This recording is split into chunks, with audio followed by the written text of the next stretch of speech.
The rise in the cost of fuel has the overall effect in increasing transport, worsening the inflationary pressures. Increasing the cost is doing business and generally slowing down the rate of economic activities in our country. President William Ruto had promised stabilizing the economy and making sure the prices of the fuel decreases to make it easier for Kenyans. The well-known government bottom-up that was focusing on bringing Wajikon up is now focusing on going up. Good morning from our broadcasting house, Kings TV, to all corners of the world. Welcome to our news timeline. Send us your views towards the presiding government promises via our social media platform, Facebook at Kings TV, YouTube at Kings Fraternity. But first, let's take a quick check on the highlights. Wenye kwa kibanda, naweza sema economy inafaa irudi, at least irudishwe chini. More pain to Kenyans as the fuel jumped with 13%, hardening the situation despite the government promises on stabilization. Mashujaa Day preparations are ongoing while the Kenyans continue to celebrate their heroes and heroines. Sai tumejitayarisha sana juu hata tumeshaweka mbegu kwa samba. Kenyans are advised to take safety measures towards the expected rainfall, while the WHO says the country is at high risk of diseases. Application of green card hits all corners of the world.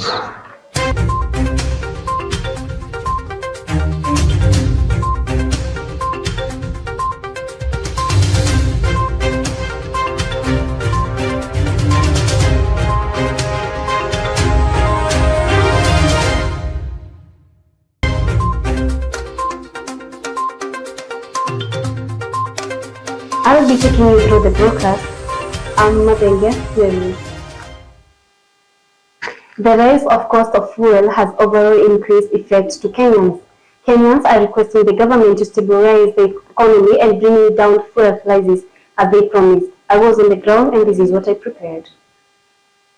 Kenyan government suspended the utilization of fuel stabilization fund in its own latest monthly fuel review cycle, which has seen pump prices leap to 13% per litre. The rise in the cost of fuel has the overall effect. Economists are questioning the sustainability of the fuel stabilization plan in the wake of expectation of higher international oil prices and possibility for further sliding of shillings. The energy regulatory attributed the sharp increase in price of refined petroleum products to battered shillings exchange rate and soaring landed cost of imported petroleum products. Residents in Kiambu County are complaining the increment of fuel has highly affected their businesses. They are requesting the national government to stabilize the economy to make it easier for them before the shutdown of their shop doors. Kwa majina mimi naitwa Edwin Buliba, mimi mkazi huko Kiambu na nafanya biashara yangu hapa. Mafuta wakati ilipopanda ilifanya hata mimi nishuke chini kimaisha, bado juu ina affect products zangu zenye nauza. Juu bado nalipa tax, nalipa nini na kila kitu imepanda. Sasa wangetushukishia bei ya mafuta, hata mimi means of transport products ikikuja, at least mimi nitakuwa available na affordable. Vitu zimekuwa juu kidogo. Si vile tulikuwa tuna expect vile tulikuwa tunaambiwa itakuwa bottom up, kama inakuwa tu top bottom juu vitu zinapanda. Every day it has been a state of unstabilization of economy. From month to month, fuel prices are increasing in due time. What the residents are complaining is that the fuel prices are increasing. This bringing increase of products, that is everything to do with the transportation. What they are requesting is the government is that they promised earlier that they will stabilize the economy and the fuel products will go down. Madenge Mary, Kings TV. Mashujaa Day preparations are ongoing in Kericho County. This year, during Mashujaa, the country will be focusing more on health universe. Our correspondent Samuel Chege has detailed information on this. Kericho County will pay host on this year's Mashujaa Day celebration. This is according to Head of Public Service Felix Kosgei in a memo dated 2nd June and addressed the Interior Cabinet Secretary Kithure Kindiki. The theme of 2023 Mashujaa Day held on 20th October is Universal Healthcare, which is a crucial pillar aligned with the government agenda and commitment to achieve the 2030 Sustainable Development Goals to ensure that all people receive the health services they need without suffering financial hardship. Nationally, President William Ruto is set to lead Kenyans in making Mashujaa Day at the Kericho Green Stadium in Kericho County. The chairman of planning committee, who is also the assistant county commissioner, Alex Wainaina, confirmed that the preparation to mark the day are complete and all the residents expected to come out in large numbers for the celebration. Reporting for Kings TV, I'm Samuel Chege. The country awaits for El Nino rains, though it hasn't reached all parts of the country. Meanwhile, the government is encouraging safety measures to be taken. Our own reporter, Carol Karemi, visited Kiambu County. As the country awaits the El Nino rains, rainfall is seen in some parts of the country and it is expected to continue in other parts of the country. Giving the outlook for October-December for Kiambu, the Meteorological Department states that rainfall will be well distributed in both time and space averagely. Kiambu farmers have been advised to plant more vegetables and windbreak plants as they are more resistant to rains and strong winds during this short rainy season. Meanwhile, isolated storms are likely to occur in some areas including the east and west highlands of Rift Valley and the Lake Victoria Basin. The northwestern parts of the country, the southern eastern lowlands and the southern Rift Valley parts of Kenya are likely to receive near-range average rainfall. Residents are also advised not to seek shelter under trees or near metallic structures in areas where lightning strikes are common, such as Kisii, Kisumu, Nandi, Kakamega and Bungoma. Habari yako? Vyema. Uko poa? Niko poa. Nilikuwa nataka kukuuliza, mvua sahii imeanza huku Kiambu, mumejitayarisha aje na hii mvua na bado El Nino ni kukaribia? Sahii tumejitayarisha sana juu hata tumeshaweka mbegu kwa samba. Sasa tunangojea mvua. Na imeanza kunyesha na inanyesha mzuri sana. Umuhimu wa hii mvua ni nini? Itakusaidia aje at the end of the day? Sasa tunaona ikiendelea vile inaendelea itakuwa mzuri sana. Ikinyesha hivyo hata mazao tutapata. Good news is that rainfall is now expected in some of the areas, Kiambu County included. Various farmers have started preparing themselves during this planting season. Kiambu County, Kings TV, Carol Karemi. We have to take a short commercial break. We'll be right back.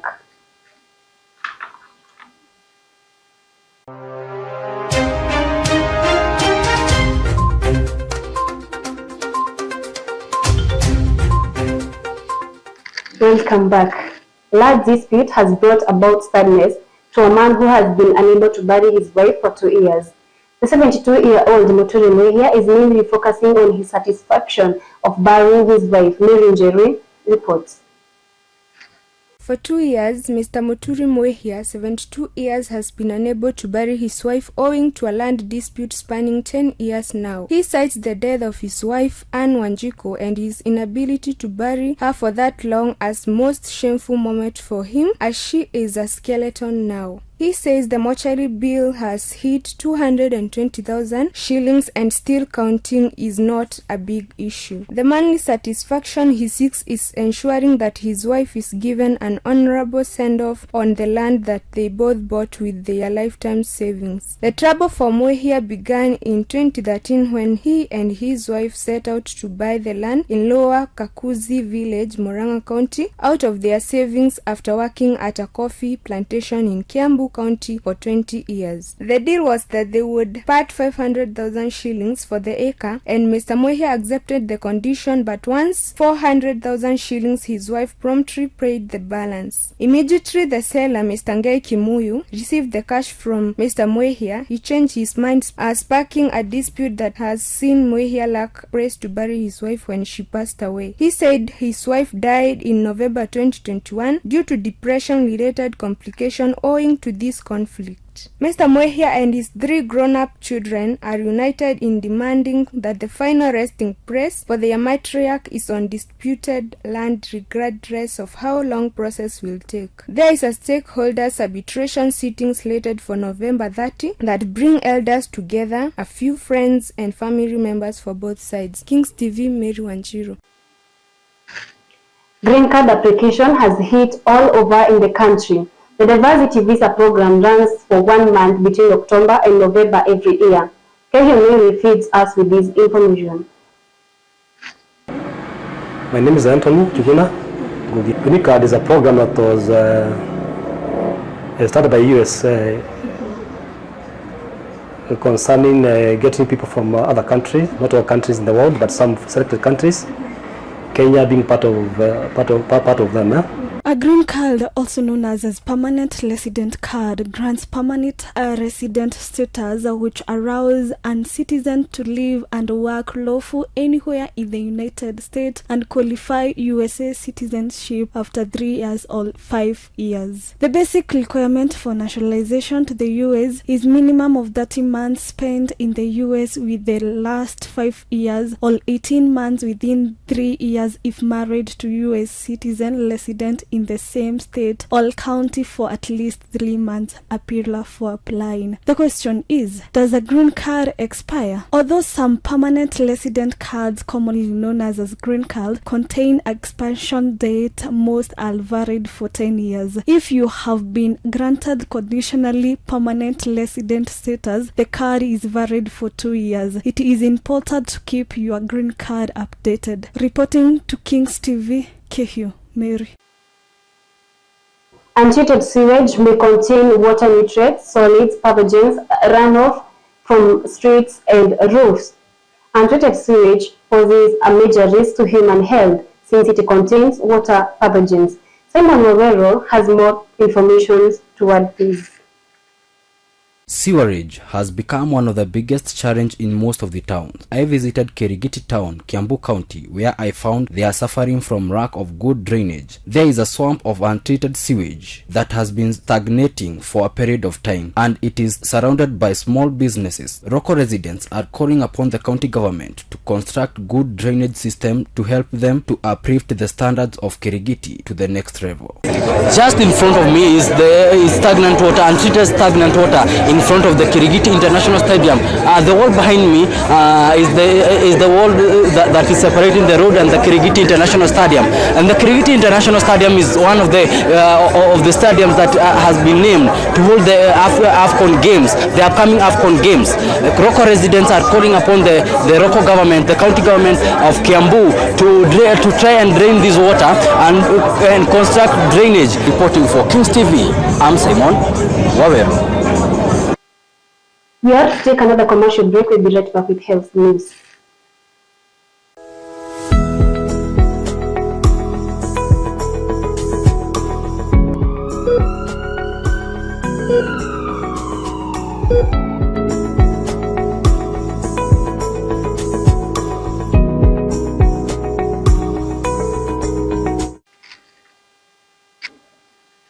Welcome back. On health sector, we focus on deadly virus spread from saliva of infected animals. Rabies is usually spread through an animal bite.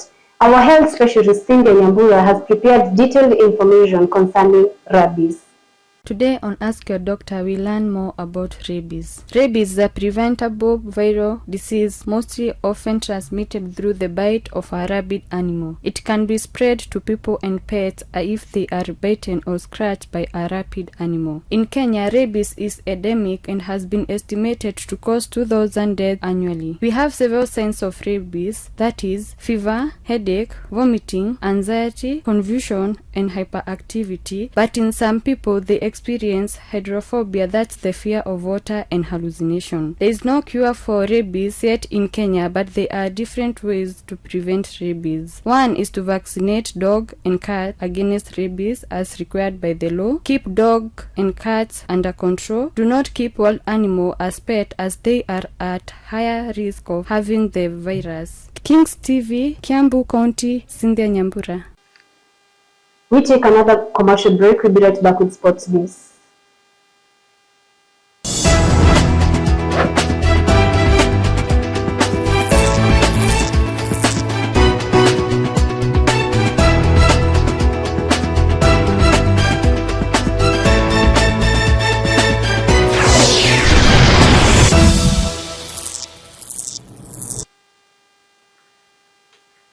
Welcome back. Today on the Sports Focus, our sports analyst June Joki prepared this for us. Welcome to Sports Focus. Moscow midfielder Ivan scored in the 89th minute as Russia battled to a 2-2 draw with Harambe Stars in an international friendly match played in Antalya, Turkey on Monday night. Stars had come from a goal down to lead 2-1 at halftime with goals from Anthony Teddy Akumu and Masoud Juma, but a last-minute surge by Russians bore fruit as they scraped for a draw. Three-time world half marathon champion Geoffrey Kamworor confirmed on Tuesday, October 17, 2023, that he will not be running in the streets of New York City this year. The 30-year-old took to social media to confirm the reason of his absence from the road race, which is slated for Sunday, November 5th. The Kenyan Swimming Federation can now send a team to the 2024 Paris Olympic Games following their ban that has now been lifted by World Aquatics. This was announced by the Sports Minister Ababuna Mwamba on Wednesday, 18th October. It was initially suspended on a temporary basis in the late 2019 for failing to meet election deadlines, and in May 2022 they were banned by World Aquatics indefinitely after elections still had not taken place. Now to the international news, whereby who will win the 2023 Ballon d'Or Awards? Although the results will be announced later this month, there has been some leaks stating that Lionel Messi of Inter Miami might take home the victory. However, Messi is due to scoop the awards for his efforts in winning the World Cup for Argentina in Qatar. Jude Bellingham has essentially ruled out heading to the Premier League in the near future, as he expects to spend at least 10 years in Real Madrid. The 20-year-old picked Madrid over the likes of Manchester City and Liverpool, and it seems his Premier League suitors will have to wait a long time before they will have a chance to convince him to leave the Spanish capital. Sports Focus, Kings TV, June Joki.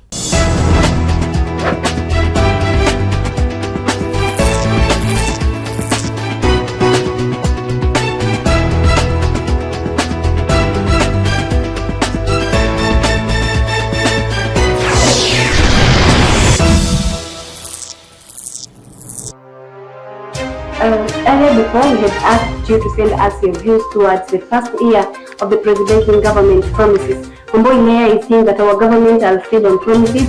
I think they will keep the promises for the next 5 years. Elizabeth Joffrey says that she is about to celebrate the government towards Mashujaa Day for being Shujaa despite not stabilization of the economy. Jenga Maina is giving celebration of Mashujaa Day to our president for his good job. Arinya Floss is that the economy seems not stabilized, and it seems not to be stabilized.